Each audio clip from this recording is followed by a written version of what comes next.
bon d'être parmi vous encore une fois. Ça fait trop longtemps. Ça fait presque 2 mois maintenant. Oh là là, ça me manquait d'avoir une bonne dose de baptiste réformé d'Actonville. Mais commençons à tourner nos cœurs en prière. Ô Père, grand Dieu, nous te remercions pour ton Fils et pour cette œuvre parfaite, cet évangile, cette bonne nouvelle qui déborde dans nos cœurs maintenant. Cette bonne nouvelle qui est venue nous chercher de misérables que nous étions et qui nous a amenés à la vie, qui nous a ressuscité des morts, qui nous donne la joie maintenant qui est éternelle, qui dépasse l'intelligence. C'est toi qui l'as fait, ô Dieu. Toi, à travers ton Fils et ton Esprit, c'est pas de nous. Nous, on était des misérables créatures, on était contents de baigner dans la boue et toi, tu nous as sauvés, Seigneur. Merci. Tu nous as lavé du précieux sang de ton Fils et tu as fait de nous tes enfants en plus. On est devant toi pour être enseignés ce matin, pour entendre ta parole. On veut entendre ce que Dieu a à dire. On veut que tu parles à chacun de nos vies. Tu connais nos besoins. Tu connais nos circonstances. Tu connais nos souffrances. Tu connais notre orgueil aussi. Tu connais, Seigneur, ce que nous avons besoin ce matin. Et la beauté, c'est que ça ne dépend pas du prédicateur, mais le fait qu'on va s'approcher d'un texte. On va laisser la parole de Dieu, qui est écrite il y a 2000 ans, parler à chacun de nos vies maintenant. Parce que c'est ça que ta parole, elle est vivante. Elle vient trancher dans le cœur de tous et chacun selon qui nous sommes et où nous sommes. Sois le prédicateur, sois avec moi dans l'effort d'exposer, d'expliquer, de prendre toutes ces belles richesses que tu m'as montrées et de pouvoir bien les apporter pour tous et chacun. Donne à mes frères et sœurs l'attention, le focus, la concentration. Donne-leur des recevoirs aussi, au plus profond d'eux-mêmes pour les transformer par ces vérités. Laisse-nous pas des auditeurs oublieux. Oh Dieu, on a besoin de l'œuvre de ton esprit dans ceci. Ça ne dépend pas de l'homme, autant assis dans les bancs que celui qui prêche, mais ça dépend de Dieu, comment on va être transformé ce matin. Et donc, on vient suppliant ceci au nom de Jésus-Christ. Amen.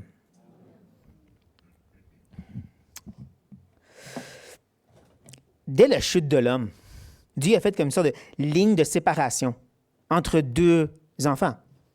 Le fils du serpent, ta postérité, si vous voulez, et celle de la femme. Et on voit déjà ça avec les premiers 2 enfants.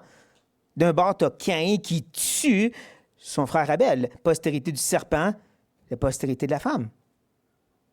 Mais encore là, il y a une distinction que c'est dur à bien saisir parce que tu arrives à Abraham, et lui, à travers Agar, donne Ishmaël, qui est le fils d'Abraham, mais pas le fils de la promesse. Non, c'est Isaac. OK, donc c'est à travers Isaac, ça veut dire la postérité de la femme. Sauf que tu arrives à Jésus, qui est devant une foule de Juifs, c'est la postérité d'Isaac, puis il leur dit, vous êtes des enfants de Satan. Attends, quoi? C'est la postérité d'Isaac, mais c'est les enfants de Satan. Et Paul reprend un peu cette idée dans Galates, quand il dit que cette postérité d'Ishmaël, c'est techniquement le mont Sinaï. C'était pas une bonne chose, ça? Puis il dit ça, c'est la chair, comparé à la vraie postérité d'Isaac, qui est vous, les lecteurs, qui sont des païens. Quoi? C'est la même idée de 2 lignées, mais la distinction et comment bien les comprendre, c'est ça que Jean veut prendre entre ses mains présentement. Si vous voulez bien tourner, on continue notre étude dans 1 Jean, le chapitre 3. 1 Jean, chapitre 3. La dernière fois, il y a quelques temps de cela, on a vu les 6 premiers versets. L'introduction, si vous voulez, où que Jean, justement, parlait de cette idée d'être enfant de Dieu. Et qu'est-ce que ça veut dire? Il a juste un peu touché la surface de ceci, mais quand même, il nous a partagé c'est quoi un enfant de Dieu. En même temps, il a parlé du péché. Il prétend de le définir un peu. Il a dit c'est la transgression de la loi. Et même quand on a étudié, on a vu que c'est plus que juste une action de transgresser, c'est une attitude. C'est une disposition de cœur qui veut transgresser la loi de Dieu, qui est en rébellion contre la loi de Dieu. C'est ces 2 éléments qui vont maintenant être développés en avançant dans la prochaine section de notre texte, les versets 7 à 10. Mais nous, on veut le contexte, donc on va lire du verset 1 jusqu'au verset 10, puis ensuite, on va décortiquer notre passage ensemble. Donc, je commence au verset 1. Voyez quel amour le Père nous a témoigné pour que nous soyons appelés enfants de Dieu. Et nous le sommes. Si le monde ne nous connaît pas, c'est qu'il ne l'a pas connu. Bien-aimés, Nous sommes maintenant enfants de Dieu, et ce que nous serons n'a pas encore été manifesté. Mais nous savons que lorsque cela sera manifesté, nous serons semblables à lui, parce que nous le verrons tel qu'il est. Quiconque a cette espérance en lui se purifie comme lui-même est pur. Quiconque pêche transgresse la loi. Le péché est la transgression de la loi. Or, vous le savez, Jésus a paru pour ôter les péchés. Il n'y a point en lui de péché. Quiconque demeure en lui ne pêche point. Quiconque pêche ne l'a pas vu et ne l'a pas connu. Mais dans le texte, petits enfants, que personne ne vous séduise. Celui qui pratique la justice est juste, comme lui-même est juste. Celui qui pêche est du diable, car le diable pêche dès le commencement. Le Fils de Dieu a paru afin de détruire les œuvres du diable. Quiconque est né de Dieu ne pratique pas le péché, parce que la semence de Dieu demeure en lui. Il ne peut pécher, parce qu'il est né de Dieu. C'est par là que se font reconnaître les enfants de Dieu et les enfants du diable. Quiconque ne pratique pas la justice n'est pas de Dieu, non plus que celui qui n'aime pas son frère.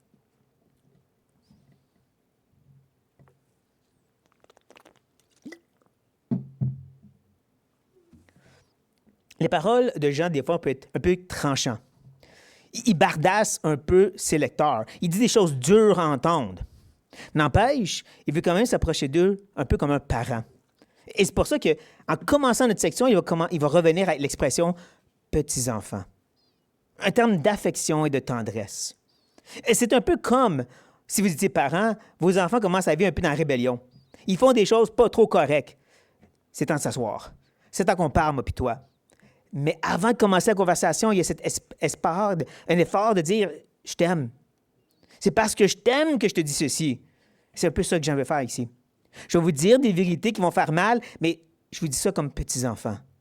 Je vous dis ça parce que je vous aime et je veux au plus grand bien. Petits-enfants, que personne ne vous séduise. Personne, un terme vraiment général en soi.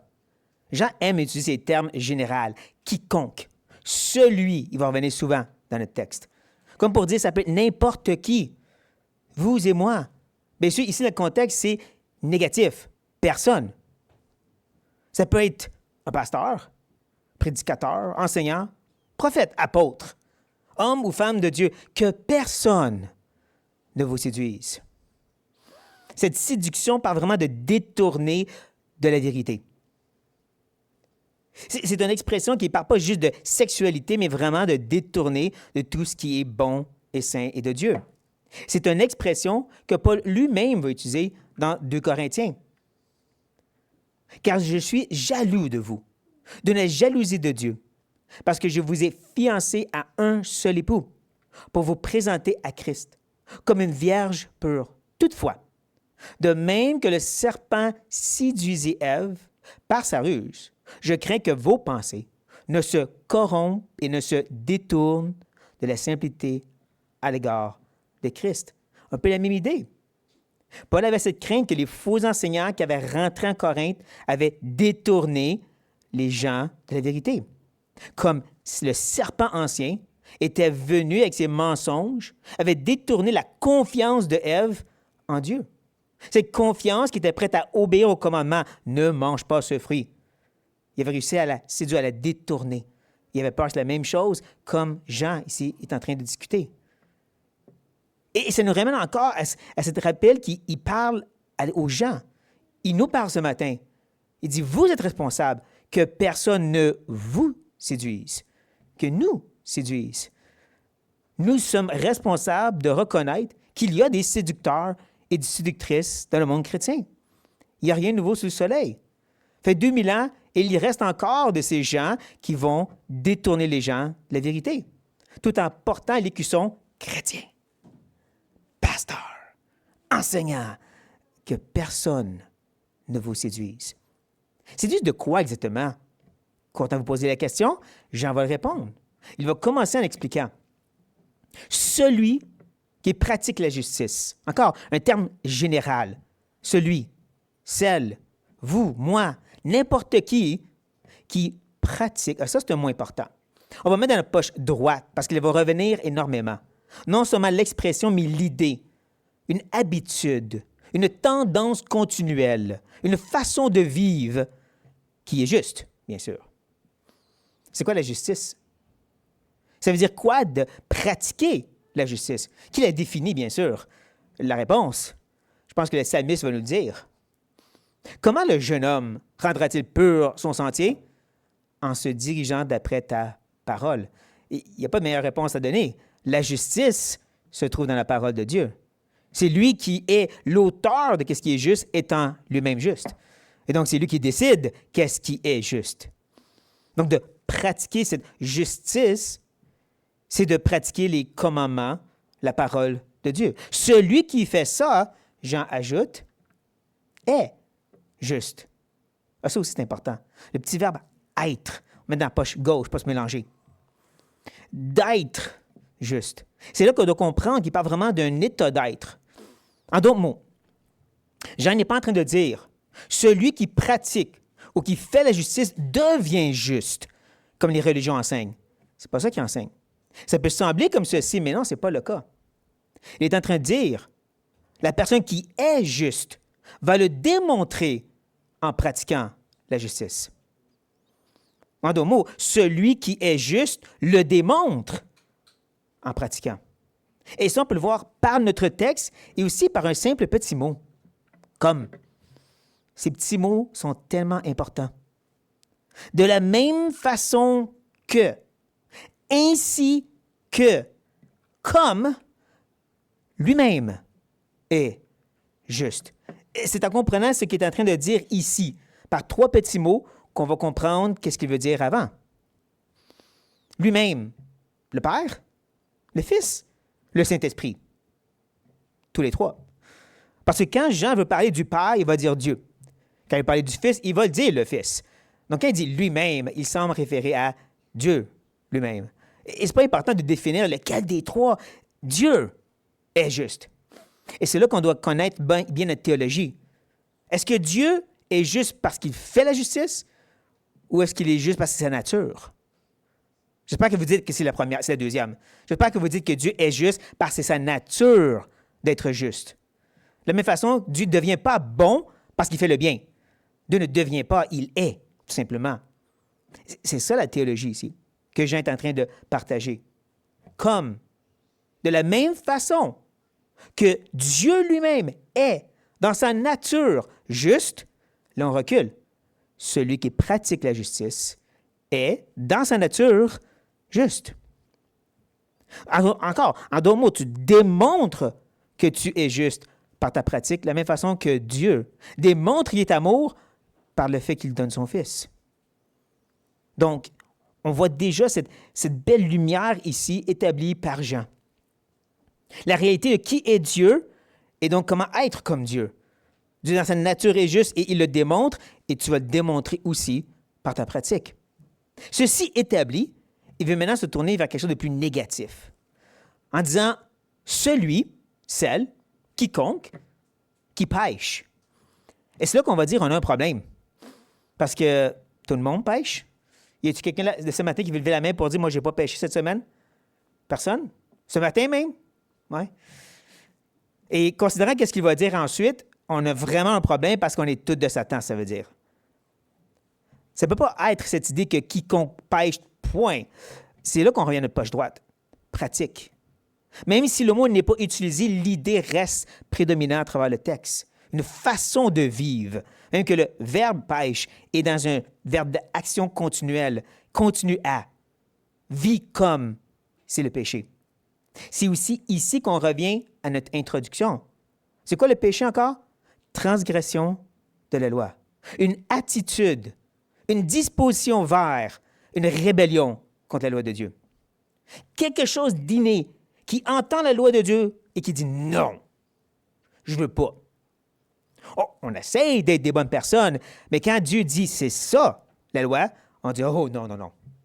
Un peu comme dans Romains 7, quand Paul explique quand la loi est venue, tout en lui s'est rébellé contre la loi. C'est ça, le péché en soi. Ce n'est pas juste une action c'est une disposition de cœur qui dit « Arr » à la loi de Dieu. C'est un terme technique, ça. « Arr ». Donc, celui qui est comme ça, celle qui est comme ça, est encore être. Poche gauche, cette fois-ci.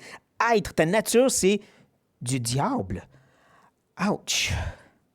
Peux-tu prouver ça, M. Jean? Il va le faire, mais ouais, faut prendre une gorgée encore.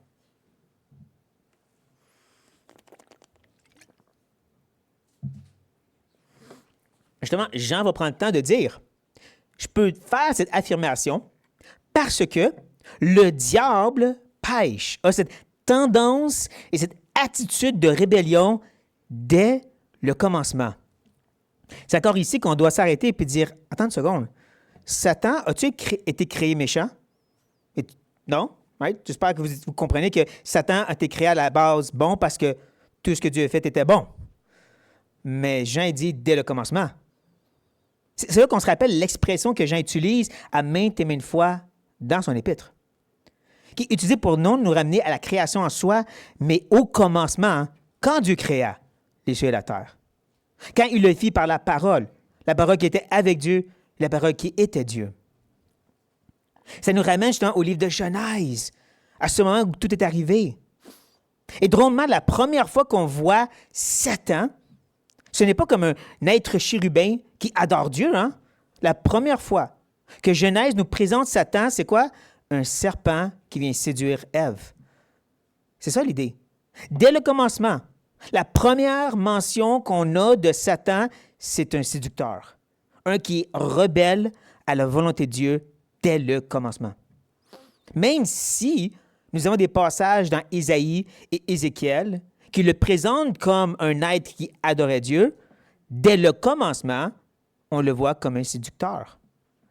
Et c'est pour ça qu'il peut dire, de la même façon que la première fois que Dieu nous le présente, c'est un ennemi, celui qui vit comme ça est, de nature, comme lui.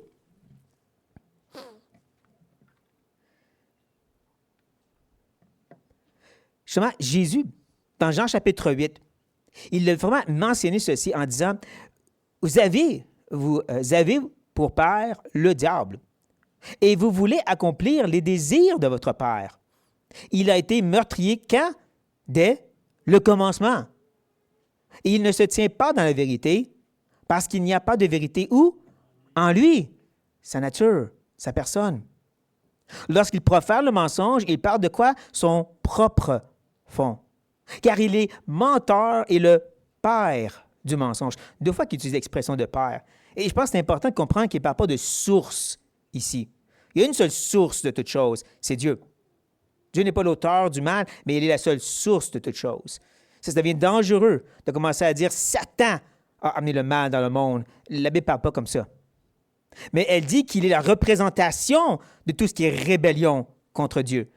Et donc, tous ceux qui ont cette même attitude sont dans le même camp que lui, sont donc enfants de lui de ce sens-là, pas créés par lui, mais de même nature que lui.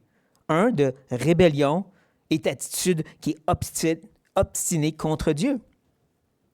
Mais il ne faut pas rester dans le négatif seulement.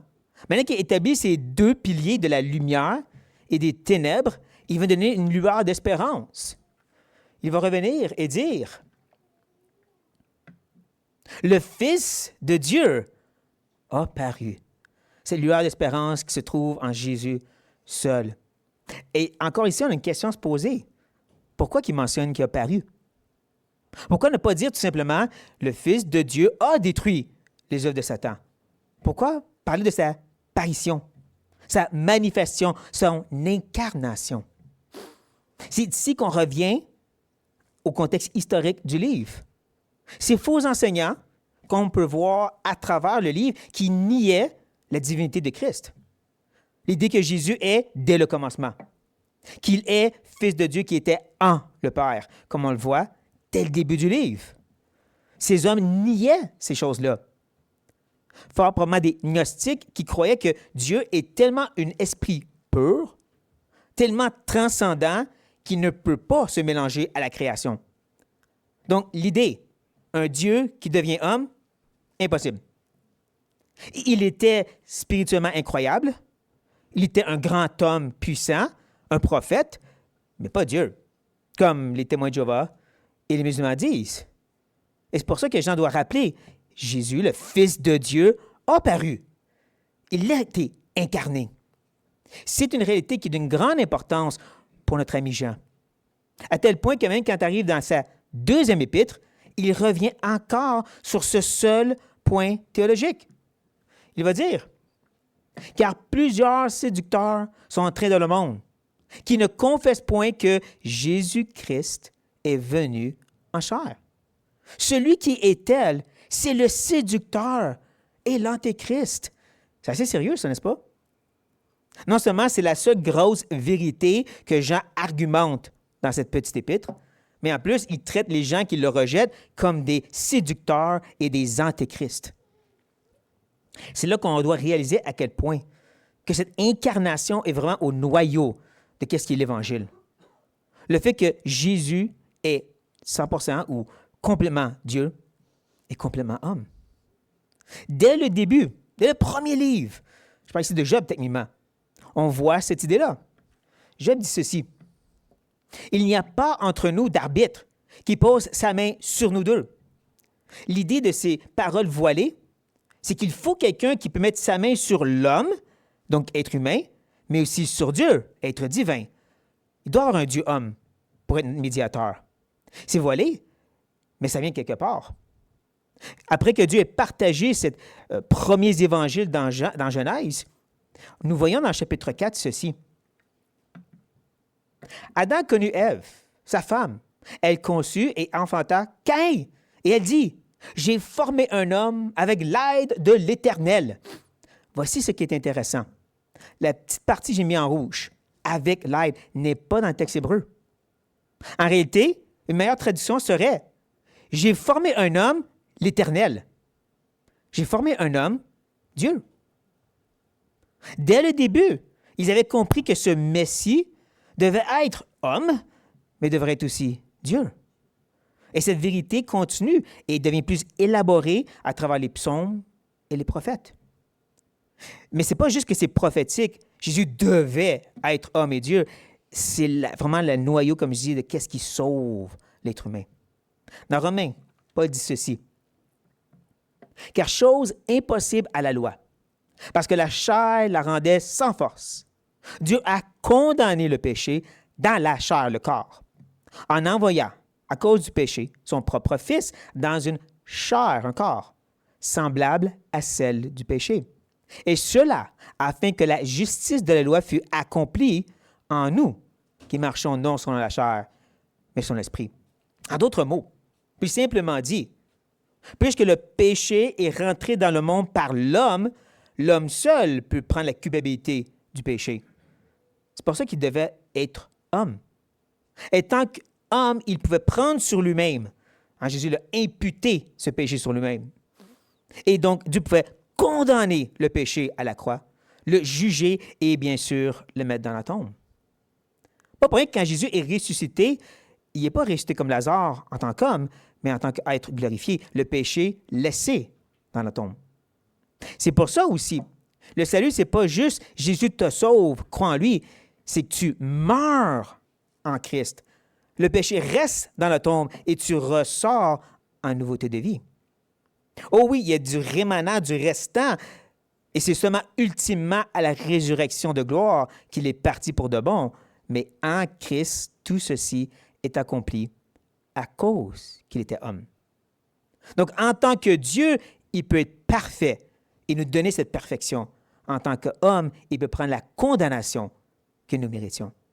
Comme je dis, c'est ça qui est important dans cette simple petite expression, le Fils de Dieu a paru. Mais comme Jean continue à expliquer, c'est afin, dans le but de détruire les œuvres du diable. Ceci fait penser à ce qui est mentionné dans Hébreu. Ainsi donc, puisque les hommes participent au sang et à la chair, il y a également participé lui-même, Jésus, afin que par la mort, il anéantit celui qui a la puissance de la mort, c'est-à-dire le diable, et qu'il délivrera tous ceux qui, par crainte de la mort, étaient toute leur vie retenus dans la servitude. En d'autres mots, c'est comme cette parabole que Jésus mentionne, où est-ce qu'il doit désarmer l'homme puissant, Satan, et pouvoir libérer les captifs de la mort. Tout ça est inclus dans le fait qu'il a paru, qu'il est mort et qu'il est ressuscité.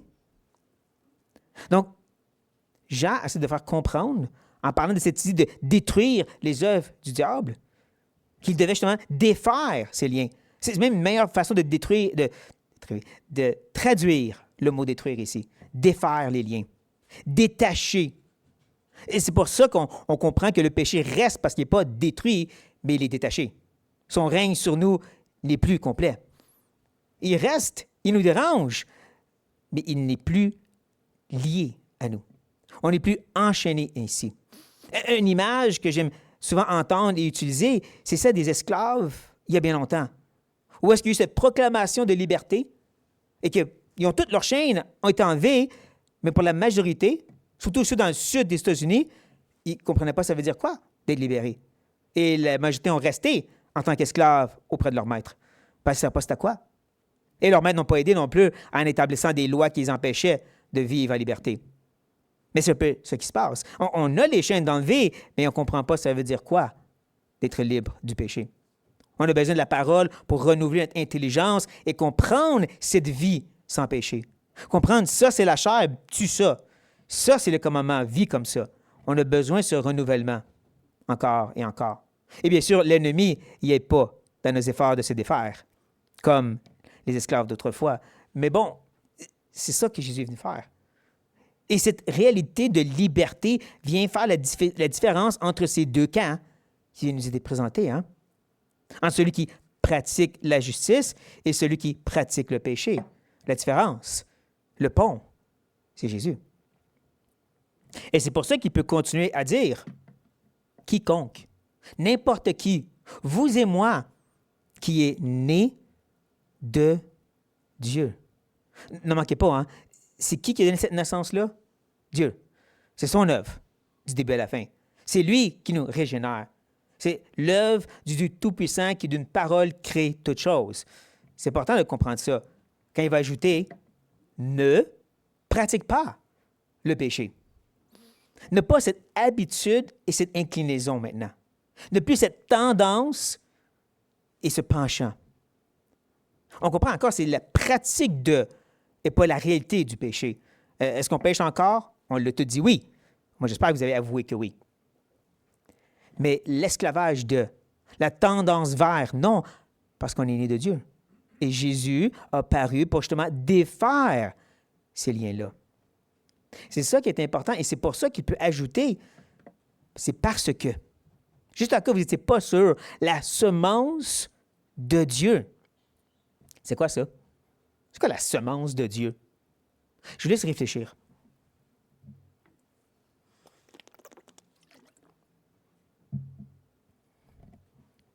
Je ne sais pas. En réalité, Jean ne le dit pas. J'ai lu plusieurs commentaires qui essaient de répondre, mais Jean ne le dit pas. Il ne dit pas que c'est la parole, il ne dit pas que c'est le Saint-Esprit, il dit juste la semence. Un terme très vague et général. L'importance, je pense que vous l'avez vu encore une fois, c'est de Dieu. L'accent est mis sur la personne d'où ça vient. Dieu, le Créateur, le Tout-Puissant. Il est né de Dieu, c'est une semence de lui. Un peu comme Pierre qui dit qu'on participe à la nature divine. Pas dans le sens qu'on devient des petits dieux, mais dans le sens que cette nature sainte habite en nous maintenant. Ça, bien sûr, on peut penser à l'image d'arbre que Jésus va utiliser à maintes et maintes fois dans ses paraboles. Comme quand il avertit à propos des faux enseignants. Et qu'il dit, tu vas les reconnaître par leurs fruits. Un bon arbre ne peut pas porter des mauvais fruits et un mauvais arbre porter des bons fruits. Cet arbre vient d'une semence. Encore et encore, il utilise l'idée d'un arbre qui porte du fruit qui vient de la semence. Et donc, quand il parle même en plus que cette semence demeure, sans racines, vraiment fait un beau fondement en lui. C'est pas des gens qui viennent te visiter pendant une semaine, puis tu es content quand ils s'en vont. Il y en a qui comprennent de quoi je parle. Non, on parle de vraiment rester à long terme. On parle de prendre le dessus et de dominer encore. un arbre, tu mets une petite affaire comme ça de semence et ça fait des grosses racines et un gros tronc et des branches qui prennent toute la place. Ça demeure, ça prend la place progressivement de plus en plus. C'est une belle image de notre sanctification progressive par un simple mot, la semence de Dieu qui demeure en lui. Et c'est pour ça qu'il peut revenir à la charge et dire, et justement, par conclusion, il ne peut pécher.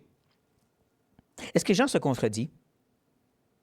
Chapitre 1, il a dit, « Si nous disons que nous n'avons pas péché, nous séduisons nous-mêmes et nous faisons de Dieu un menteur. » Jean, es-tu en train de dire que Dieu est menteur? Bien sûr que non. C'est là qu'on se rappelle la poche droite. On se rappelle les deux pratiques, de tendance, d'inclinaison. Celui en qui la semence de Dieu habite, que Dieu a donné naissance, puis avoir cette inclinaison vers le péché naturellement. Une image vraiment basic, ça ne se dit pas en français, je ne le dis pas, mais vraiment une image qu'on peut utiliser très simplement, c'est d'être intolérant au lactose. Tu peux prendre du lactose, mais tu vas être très malade. Tu vas en prendre une petite dose, mais ultimement, ça va te faire mal. C'est ça la réalité. Étant maintenant enfant de Dieu, à cette semence divine en nous, le péché nous trouble, nous affecte, nous dérange, nous rend malades de plus en plus. Et donc, naturellement, tu ne peux plus trouver plaisir dans ces choses. Tu ne peux plus juste manger le péché à la pelletée comme avant. Tu ne peux plus, dans ce sens-là, pécher. Et, juste pour être sûr que vous avez bien compris, c'est parce qu'il est né de Dieu. De la même façon qu'il commence, il termine. On va souvent ça dans la Bible, cette idée de se répéter, de revenir sur ce que tu as déjà dit, presque mot pour mot, pour vraiment mettre l'accent non sur nous, mais fais meilleur effort, pas pécher toi. Non, sur Dieu. Il est né de Dieu, la semence de Dieu, il est né de Dieu. Voilà pourquoi il ne peut pas pécher. Dieu, pas toi. Si important de comprendre ça. C'est maintenant le temps de conclure. Ayant clairement établi les lumières et la ténèbre, le pont entre et la vérité qui en ressort, il va dire, il y a une application à faire ici. Puis ça ne va pas venir de moi, ça va venir de Jean. C'est par là. De cette façon que, voici qu'est-ce que ça va vous donner. C'est par là que se font reconnaître les enfants de Dieu et les enfants du diable. Encore une question de se poser. Pourquoi je dois reconnaître les enfants de Dieu et les enfants du diable? C'est quoi l'utilité? Parce que ça semble être le but. Pourquoi Jean a tout enseigné? Un peu dans un sens, j'ai tout dit ça pour que vous puissiez reconnaître la différence entre les deux. Pourquoi? C'est là qu'on revient justement dans notre introduction, ou si vous voulez, le verset 7. Que personne ne vous séduise. C'est qui ces personnes-là?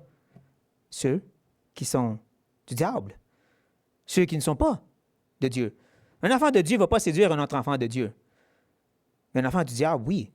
Parce qu'on l'a vu, dès le début, c'est ça que le serpent cherche à faire avec Ève. Donc, c'est comme ça que tu peux reconnaître ceux qui sont séducteurs. Ça inclurait donc les faux enseignants. Ceux qui veulent ruiner l'Église.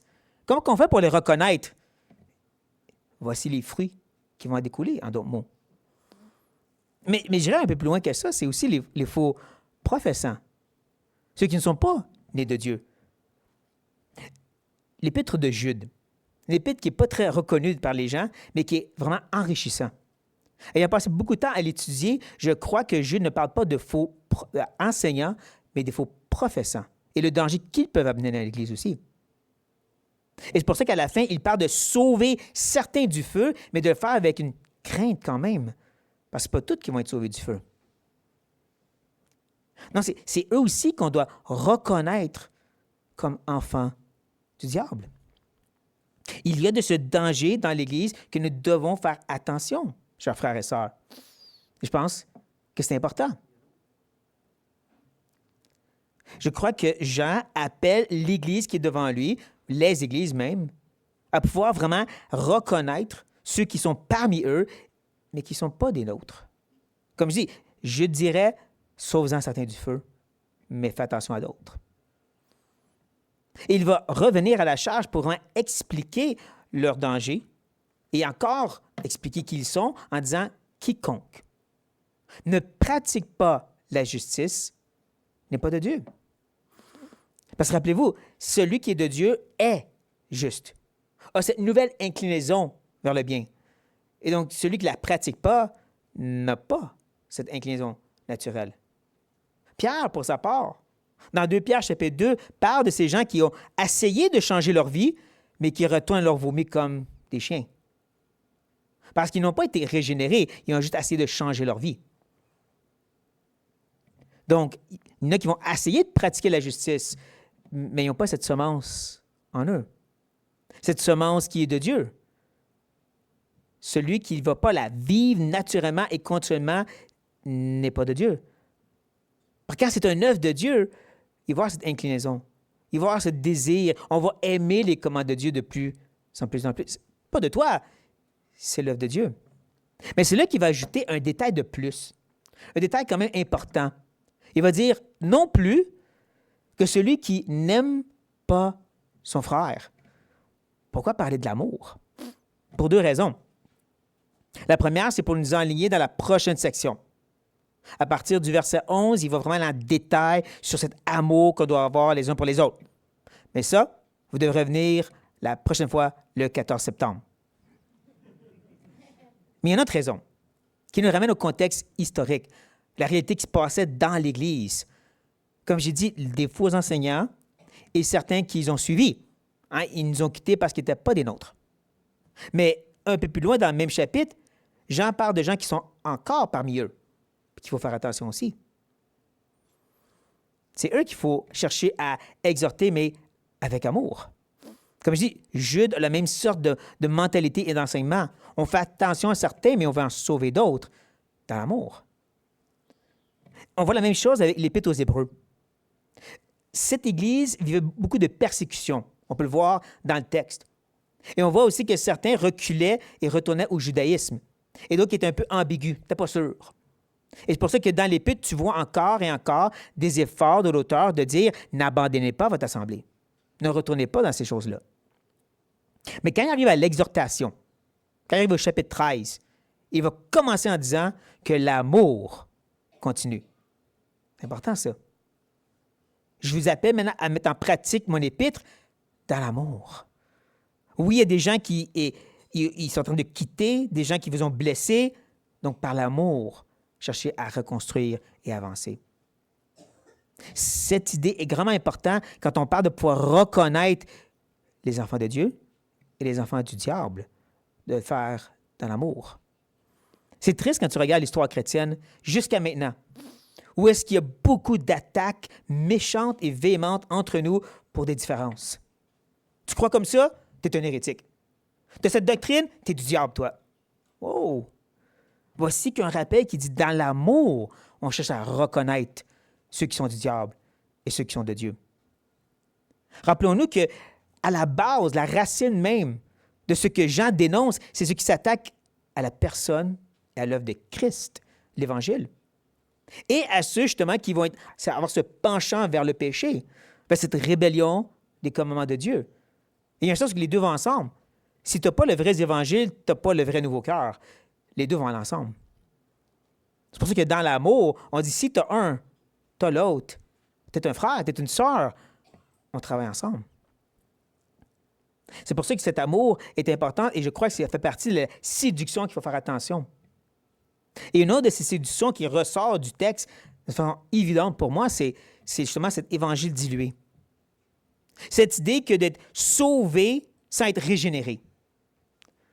Que tu peux dire, justement, j'ai été délivré des conséquences du péché, mais pas de sa puissance. Que Jésus m'a lavé de tous mes péchés, mais il n'est pas libéré de son esclavage. C'est pas possible, parce que ce n'est pas l'œuvre de Dieu. L'œuvre de Dieu, c'est qu'il nous fait naître de nouveau. Il met sa semence en nous. On est une nouvelle créature en Christ. Et que Christ est venu pour, justement, détruire, défaire ces liens du péché. Donc, ça ne peut pas exister, cette sorte d'enfants de Dieu-là. C'est pour ça qu'il faut les reconnaître et avec amour, les exhorter à comprendre le vrai évangile. Bien sûr aussi, à reconnaître dans nos propres cœurs, en regardant le miroir de la parole, est-ce que moi aussi je suis un enfant de Dieu? Mais tout ceci, c'est par l'aide et la grâce de Dieu et avec amour qu'on doit le faire, je crois. N'empêche, le fait qu'on s'est fait avertir depuis le début, laissez personne de vous séduire, et voici comment reconnaître ceux qui vont vous séduire, ça veut dire que c'est là. Et on n'est pas à l'abri de ces choses, chers frères et sœurs. Que Dieu nous mène sur nos gardes. Prions. Père, garde-nous humbles devant toi, les pécheurs que nous pouvons être. Garde-nous humbles de notre orgueil, humbles, Seigneur, de nos attitudes. Remplis-nous de ton amour. Toi qui as tendu la main vers des rebelles, des ennemis, et qui as donné ton Fils pour nous. Garde-nous humbles, Seigneur, dans nos efforts de reconnaître ceux qui ne sont pas de toi. Ceux qui sont enfants du diable, et pour chercher à en délivrer le plus possible. De par la puissance de l'Évangile, ce vrai message qui donne la vie aux gens. Pas juste une fausse espérance. On te prie, ô Dieu, de nous garder, de nous préserver, de nous aider à être sur nos gardes dans ces choses. Parce qu'on voit, Seigneur, tout autour de nous. On voit par tous ceux qui portent le nom de Christ que cette bannière très haut élevée et qui beaucoup vont se faire dire, éloignez de moi, vous tous qui faites métier d'iniquité, je ne vous ai jamais connu. Aide-nous, Seigneur, avec amour et humilité, de pouvoir reconnaître et avertir, de pouvoir reconnaître et exhorter. Aide-nous, Éternel, à réaliser à quel point c'est un sérieux danger si tu as écrit des épîtres à ce cas. Aide-nous de pouvoir le faire, Seigneur, de parler au cœur des gens sur qu'est-ce que c'est d'être vraiment enfant de Dieu. Dirige-nous dans ces choses, on te prie. Amen.